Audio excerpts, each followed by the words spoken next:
Hello everyone, I hope you're having a great day. Today we're going to be working on a Mother's Day flower pot craft.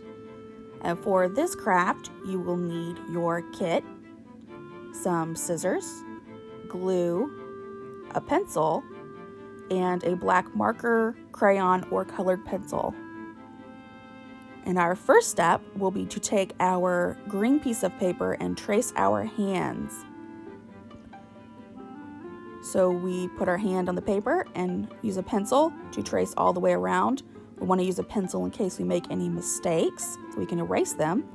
And you can see that my hand was a little too big for the paper, so my friend Alana let me trace her hand. So once you have it traced, go ahead and cut out your hand. The next step will be to cut out our flowers. And when I was cutting them out, I had trouble cutting each petal out. It just got a little tedious and a little hard to get around the petals. So if you want to, you can cut around in a circle around the petals instead of cutting out each petal if you would prefer. Or you can just cut them out regularly.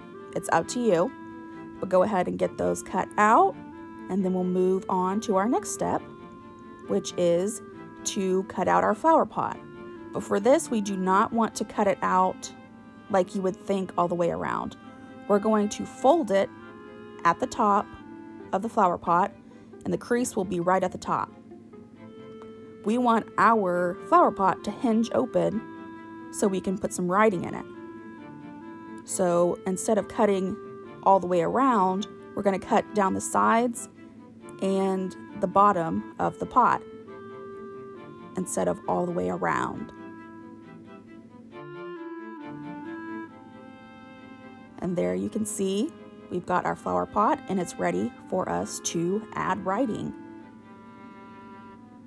So that will be our next step, is to take our black writing utensil that we have, and we're going to write Happy Mother's Day inside.